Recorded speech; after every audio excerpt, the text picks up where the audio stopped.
I'm delighted to be with you here. I want to talk about the levels of wealth and how you can help yourself achieve whatever financial dreams and goals you have by understanding the three levels. Now, I'm going to talk about the three most important levels of wealth and also the only levels of wealth. Every year we have Forbes magazine, and they produce a magazine or an article where they capture all of the wealthiest people in the world. In 2017, we have Bill Gates as the number one. We have Warren Buffett as the number two, and I think Jeff Bezos is the number three. I'm not really sure. Interestingly, Bill Gates has been the one person who has occupied the number one position for 18 years out of 23 years, which is an accomplishment on its own, very inspiring. And they identify all of these people as the wealthiest. Now, these are wealthy billionaires, and that is billionaire with a B.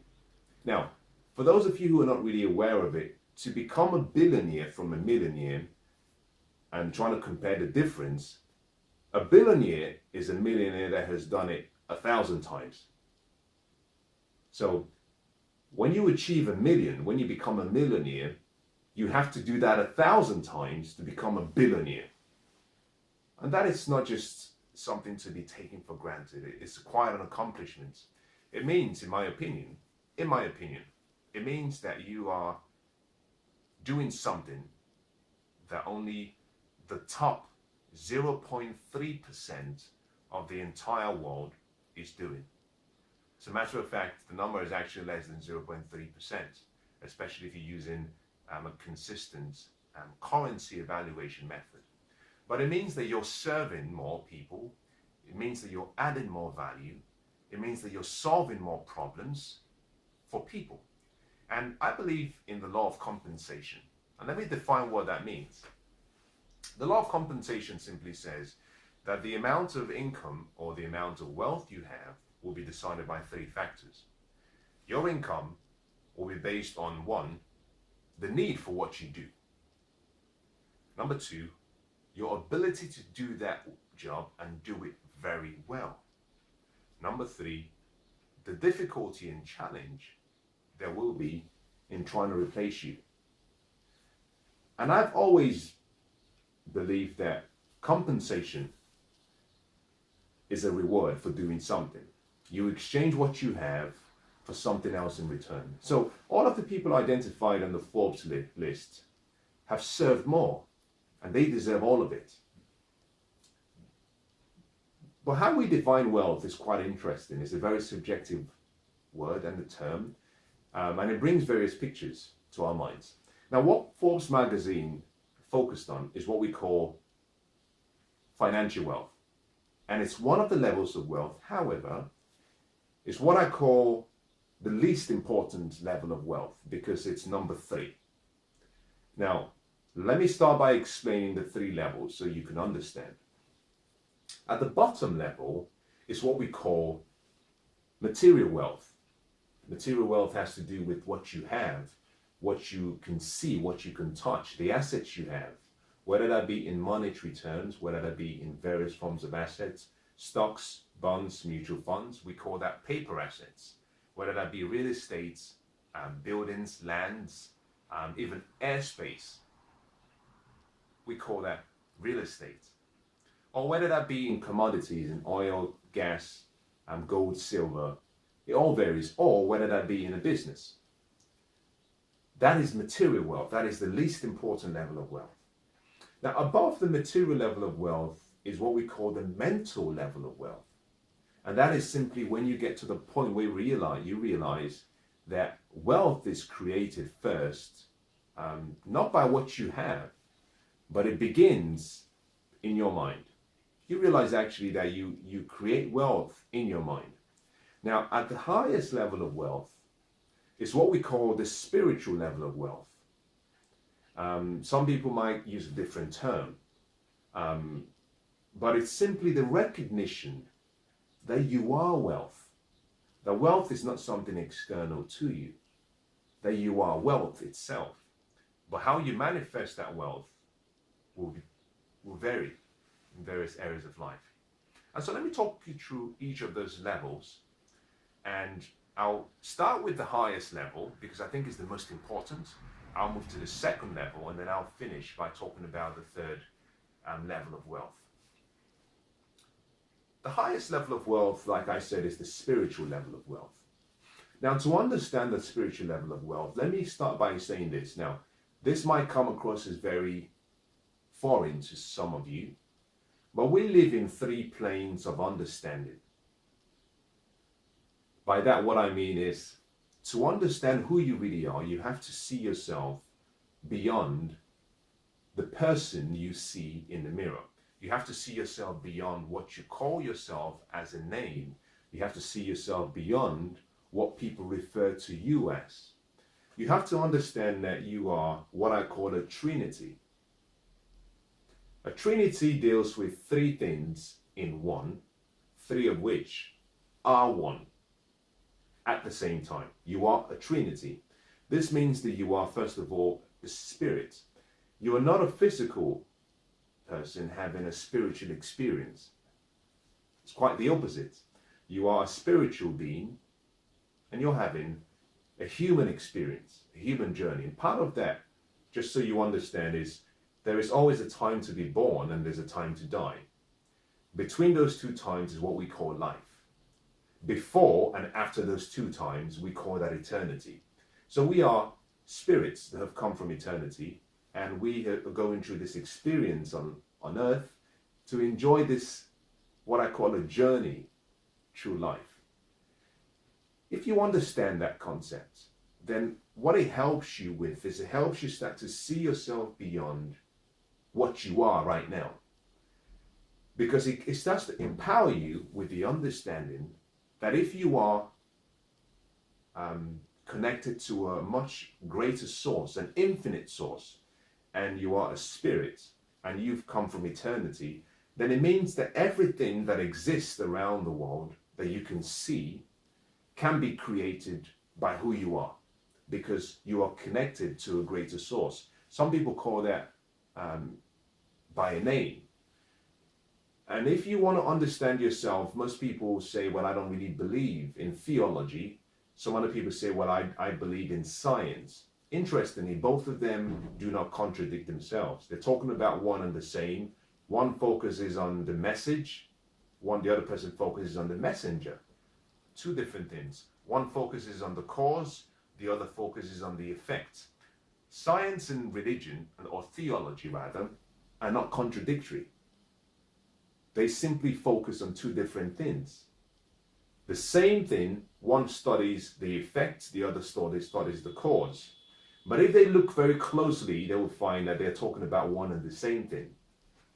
Understanding that you are a spirit means that you recognize that you don't have a limit. There's your limitations are only set by yourself.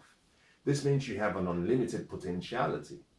Now this is important, very important. So listen very carefully. If you were simply a human being, physical, then just like you might have a table, or just like you might have a chair, just like you might have a car, then there will be limitations in what you can do. Think about this. If you saw yourself as just a physical person, physical being, then there will be limits in what you can do. But you and I know that there is no limit to what you can do except that which you set for yourself.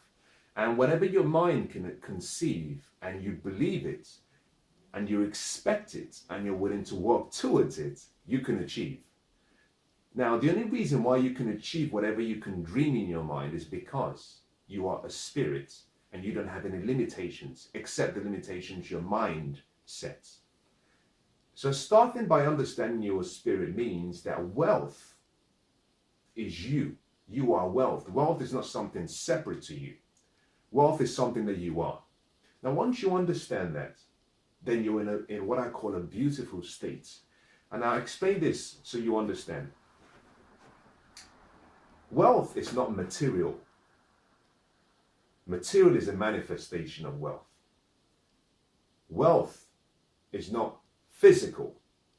The physical is a manifestation of what was not there. What we see have come, and everything you can see around you is a product of what started in the mind. But what started in the mind has come from the true source, infinite intelligence, infinite resources, which feeds the spirit. So if you start by understanding that you are simply wealth and you are a spirit, and everything that comes from you, then what it helps you understand is that you cannot go looking for something outside, that you are already and have what you want. And all you have to do is align yourself with the thoughts, align yourself with the vibration, align yourself in synchrony with infinite intelligence, and everything you want will be made manifested, first of all, from your spirit, then it comes down into your mind. From your mind, you can then, through action, bring it down into material form, and then you can touch it. But it all begins from the spirit. It doesn't begin from your mind. It starts from above. Then it comes down to the mind, and then it comes down to material form. Now, the second level of wealth is the mental level. Now, let me go back a step and talk about the spiritual level. You see, one of the keys to wealth is gratitude. Gratitude is important, and gratitude is not really a mental activity. Gratitude is a spiritual activity.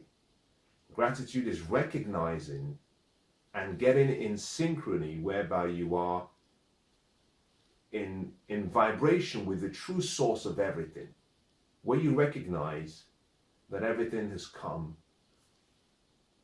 from the greater infinite resources you have, and you're simply glad to be a channel through which, and I'll use the word God, can paint his painting, beautiful canvas, paint a beautiful painting on a canvas through you. You come to the realization that you're like a pencil in the hand of God, and all of the energy will flow through you. Gratitude is getting to a place where you recognize that it's not about accumulation, and it's not about acquiring, it's not about anticipation, it's more about celebration. It's more about living in harmony with your true state. So understand that the most important thing you have to do for yourself, if you want to become wealthy, you got to start by recognizing that you are already wealthy. You were born wealthy. The spirit in you is wealth, because you are the same. Think about this. A piece of pie. If you have a piece of pie and you take a slice of pie, the small slice of pie you have is still pie. It was taken from the greater, bigger piece, but it's still pie. What you have in the big piece is exactly what you have in the smaller piece. The difference is the quantity. So recognizing that you are a spirit means that you are literally infinite intelligence in limited quantity, but you are connected to the ultimate resource and source, which means anything you want, you already have. It's not that you will get, you have it. You just have to allow it come down into your mental state and then come down into material form. Now let me move quickly into the mental level of wealth. The mental level of wealth begins by the recognition that everything you want in material form has to be created first in your mind. I like to say, and as a man or woman, I like to use the word as a mind. As a mind thinks, so they become. You are a product of your mind. As a mind thinks, so they become. And let me explain it so you can get it. The mind is split into two parts.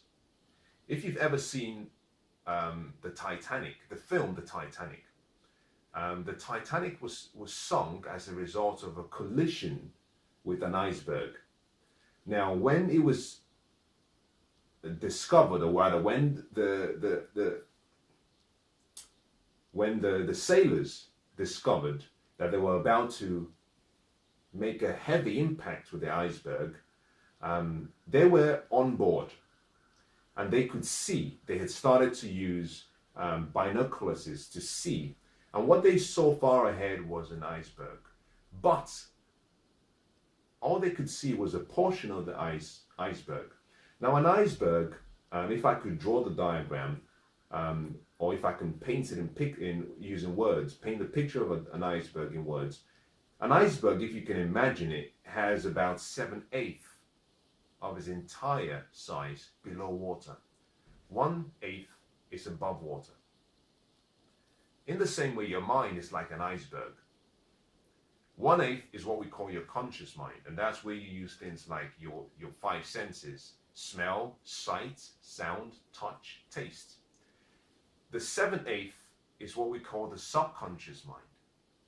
Your subconscious mind is where everything is created, because that is where you receive the information from the level of the spiritual level down to the mental level. So wealth is created in your subconscious mind. Most people are trying to create wealth using their conscious mind by what they do. No, wealth can only be created from within. It starts in your subconscious mind. So what that simply means is, if you do not have an image, a thought in your subconscious mind of you being wealthy, and if you cannot emotionalize that feeling, and if you cannot shut your eyes and see yourself doing exactly what you want to do, it's almost impossible for you to achieve wealth on the material level. It's almost impossible. Let me put it this way. There is no science, dogma. There's no science, creed, or dogma that can attract into your life what your mind is repelling. Say that again. There is no science, no creed, no dogma that can attract into your life what your mind is repelling. What that simply means is, you can only attract into your life what you can see, what you can feel. But to see and feel it in your mind, it has to be at the level of your subconscious mind, which is where all of the wealth is processed. It must begin at that level. I'm not talking about subconscious in this video because it's so powerful but important. Everything we have in life is controlled and influenced by our subconscious mind. So until you start to use your mind to create wealth, you cannot achieve it in the physical form. Everyone you see on the Forbes list, all of their success, I can guarantee you one thing. They started by looking and seeing themselves in their mind. Jeff Bezos started by creating in his mind Amazon. He could see very clearly everything that he wanted to achieve. You see, you've got to have it in your mind. You have to feed that thought. It has to be so rich. You have to believe it with conviction, to the point where other people say, I think you're joking. I think that this is ridiculous. You're going to lose. And you say, no, I can see it. Can you not see it? Now, there's a very interesting story about Walt Disney. When Disney was finally officially opened, a reporter said to Walt Disney's wife that it's a shame that Walt wasn't here to see the beautiful, majestic empire he had actually constructed. Now, his wife didn't hesitate for 1 second to say, no, you got it wrong. She said, well, Walt saw this in his mind years before any of us even thought about it. You see, Walt Disney had created the Disney empire in his mind. And what we can see, and where we go to and we try to travel with our family and go spend some time there, that was all the product of someone's thoughts. But that was deeply planted in his subconscious mind. And because he emotionalized it and he believed it and he was willing to take action, now he could take that from the mental level and that became into physical level. And that is the reason why in one of the good books it says, the word became flesh. And let me explain that. It says the word became flesh, meaning the word. Now, what is a word? A word is a spoken thought. If I have a thought and I keep it in my mind, it stays as a thought. Think about this. If I have a thought in my mind and I stay with that thought in my mind, it remains as a thought. But as a mind thinks, so it becomes. That means that thought I have will decide who I become. However, once I speak that thought, once I profess that thought, once I share that thought, and this is why there's a power in sharing your vision. When you speak that thought you have, it becomes a word. Now, once it comes out of you, it has more capacity to grow. Now, that word you've spoken, which was a thought, now, because it's been spoken, it has to then do what it has to do. It has to become a reality. It has to become material. And that's the reason why they say the word became flesh. You see, Walt Disney's thoughts were spoken.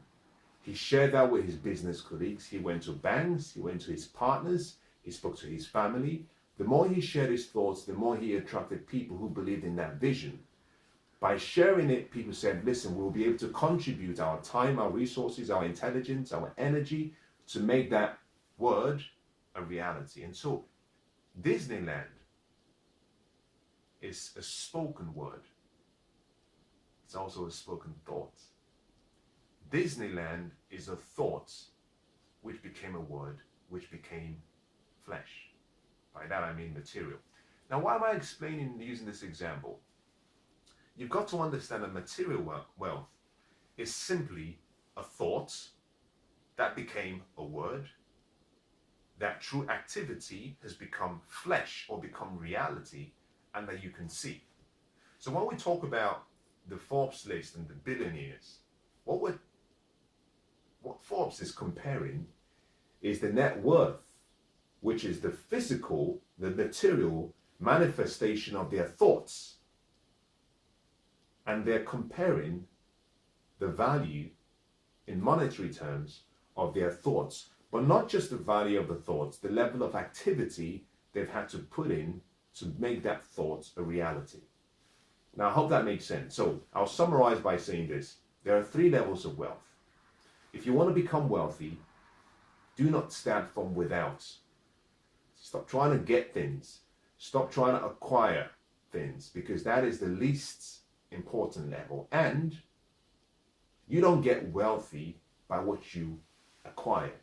You get wealthy by what you give.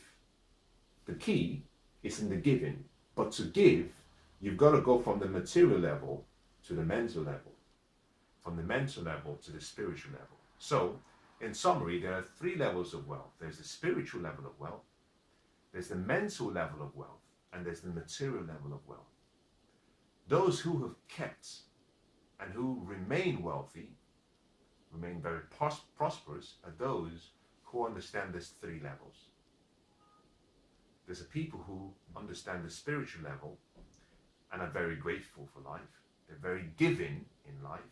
They see themselves as connected to infinite intelligence. They don't see themselves as being exclusively brilliant. They see themselves as just being vessels, being used in the hand of God to paint a masterpiece. And so because they have a connection and they have understood the vibration that they need to be in for all of this riches to flow through them, they stay in that position. Now, once they get in line in that position, the second thing they do is they start thinking and using their mind to create wealth. Wealth from the first level must come down to the mental level, and by mental it has to be done at the subconscious level by creating a vision of what they want, by internalizing and emotionalizing this vision, by believing in the vision through faith, through expectation, by speaking the vision through words, by acting on the vision and having people collaborate with them.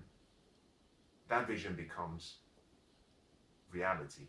It drops to the material level, and we call that financial wealth. So I hope that's been useful. God bless.